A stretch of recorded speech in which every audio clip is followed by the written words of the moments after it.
जी हिंद हमारे प्यारे छोटे भाई और बहनों, आप सभी भापित थे आपको का डीएलएड के नंबर 1 यूट्यूब चैनल एजुकेशन 24/7 में आप सभी का स्वागत है। सभी अपने प्यारे छोटे भाइयों बहनों को इस वीडियो में यूपी डीएलएड सेकंड सेमेस्टर के हिंदी का पेपर का यहाँ पे सॉल्यूशन कराने वाला हूँ, जो कि अभी अभी संपन्न हुआ है। और यहाँ पे आप लोग को एक एक क्वेश्चन का यहाँ पे आंसर बताने वाला हूँ कि कौन सी क्वेश्चन का आपका यहाँ आंसर क्या होगा, जिससे कि आप अपना मिलान कर सकते हो और आपका कितना सही हो रहा है आप सभी को पता चल जाएगा। तो एक एक करके इस चीज़ को आप लोग देख लीजिएगा। और मैं आप सभी को बता दूं, आप सभी लोग जानते हो, जो लोग मुझसे पहले सूझे आप सभी लोग जानते हो कि यूपी डीएलएड संबंधित या पीएनपी कार्यालय प्रयागराज से संबंधित कोई भी ऑफिशियल इंफॉर्मेशन आती है, ऑफिशियल नोटिस आती है, उस नोटिस के आने के 2 दिन 4 दिन 10 दिन पहले ही मेरे द्वारा आप लोग को जो है पीएनपी कार्यालय से सूचनाएं लेकर के इंफॉर्मेशन लेकर के अपने एजुकेशन 24/7 यूट्यूब चैनल के माध्यम से या अपना जो व्हाट्सएप ग्रुप है उस ग्रुप के माध्यम से मैं आप सभी को सबसे पहले आप लोग को बता देता हूं। तो जिन भी हमारे प्यारे भाइयों बहनों ने अभी तक हमारे चैनल को सब्सक्राइब नहीं किया होगा तो चैनल को भी सब्सक्राइब कर लीजिएगा, या अभी तक आप हमारे व्हाट्सएप ग्रुप से ज्वाइन नहीं हुए हैं, क्योंकि जैसे ही कोई इन्फॉर्मेशन आती है पीएनपी कार्यालय संबंधित तो सबसे पहले मैं अपने व्हाट्सएप ग्रुप के माध्यम से आप लोग को जो है इन्फॉर्मेशन दे देता हूं। तो अगर आप ज्वाइन नहीं हुए हैं तो इस वीडियो के डिस्क्रिप्शन में और कमेंट में आप लोग को मैंने अपने व्हाट्सएप ग्रुप का लिंक पिन कर दिया, जहां से आप हमारे व्हाट्सएप ग्रुप के माध्यम से जुड़ सकते हैं, या आप लोग को कोई समस्या होती है तो आप हमसे डायरेक्ट वहाँ पे व्हाट्सएप ग्रुप के माध्यम से आप हमसे पूछ सकते हैं।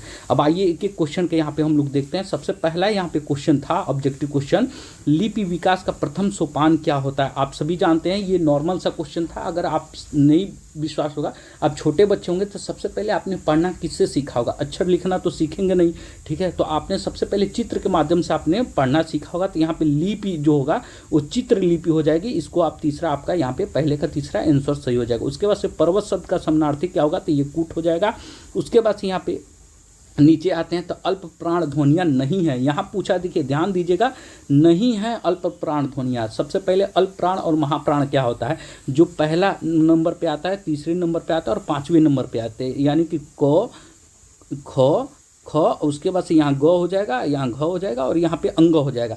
तो ये जो क होगा, ग होगा और अंग होगा, ये जो है पहले तीसरे और 5वें नंबर पे आया तो ये अल्प प्राण हो जाते हैं।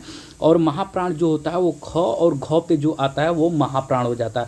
तो यहाँ पे देखिए सबसे पहले यहाँ पे दूसरा ऑप्शन यहाँ पे ख दिख जा रहा है, तो ये हो जाएगा महाप्राण यहाँ पे जो है, तो ये आपका राइट आंसर हो जाएगा, ठीक है।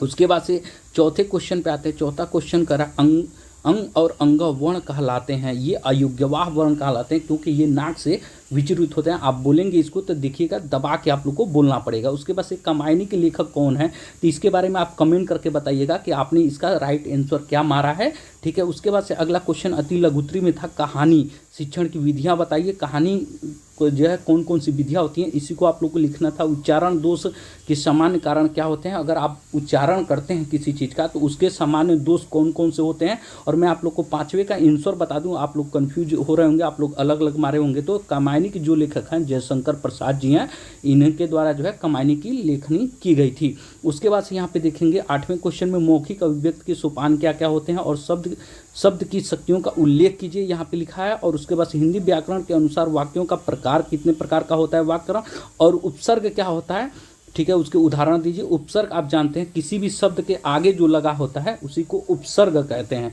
किसी शब्द के आगे लग करके जुड़ करके जो नया शब्द बनता है उसी को उपसर्ग कहते हैं। तो ऐसे आप लिख सकते थे। अभी इसके बाद से हम लोग आ जाते हैं लघु उत्तरी प्रश्न पे। तो लघु उत्तरी प्रश्न में प्राथमिक स्तर पर कहानी शिक्षण के उद्देश्य के बारे में लिखना था। उसके बाद से लिखित अभिव्यक्त किए विधाओं पर प्रकाश डालिए, इसके बारे में लिखा था। और किन्हीं 4 विराम चिन्हों का उदाहरण सहित लिखिए। विराम चिन्हों के बारे में यहाँ पे लिखना था, आसान पेपर था। और उपसर्ग और प्रत्यय में अंतर बताइए। आप उपसर्ग और प्रत्यय में जानते हैं, जो आगे जुड़ करके नया शब्द बनाता है उसे उपसर्ग कहते हैं, और जो पीछे जुड़ करके शब्द के पीछे जुड़ करके नया शब्द बनाता है उसे प्रत्यय कहते हैं। आप सभी लोग जानते हैं, तो इसके बारे में अंतर लिख देना था। उसके बाद से अव्ययीभाव समास का उदाहरण परिभाषा देखिए। अव्ययीभाव समास के बारे में यहाँ पे लिखना था और उसका उदाहरण देना था। सर्वनाम किसे कहते हैं और सर्वनाम के प्रकार। सर्वनाम आप सभी लोग जानते हैं किसे कहते हैं, उसके बारे में लिखना था। और औपचारिक और अनौपचारिक पत्र में अंतर लिखना था, आप सभी जानते हैं। एक आपने कितने नंबर का क्वेश्चन आप करके आए हैं पेपर में, आप नीचे कमेंट करके आप लोग सभी लोग बताइएगा। बाकी अगर आप अभी तक हमारे व्हाट्सएप ग्रुप से नहीं जुड़े हैं तो हमारे व्हाट्सएप ग्रुप से ज्वाइन हो सकते हैं। इस वीडियो के डिस्क्रिप्शन और कमेंट में उसका लिंक है। बाकी अगर आप लोग को कुछ पूछना होगा तो कमेंट करके या हमारे व्हाट्सएप ग्रुप से ज्वाइन होकर के आप पूछ सकते हैं। इस वीडियो को ज़्यादा से ज़्यादा अपने सभी भाई बहन के साथ शेयर कर दीजिए और चैनल को अभी तक सब्सक्राइब नहीं किए होंगे तो चैनल को भी सब्सक्राइब कर लीजिएगा। इस वीडियो में दोस्तों इतना ही। अपना और अपने परिवार का ख्याल रखिए और अपने आगे की पढ़ाई बेहतर तरीके से करते रहिए। जय हिंद, वंदे मातरम।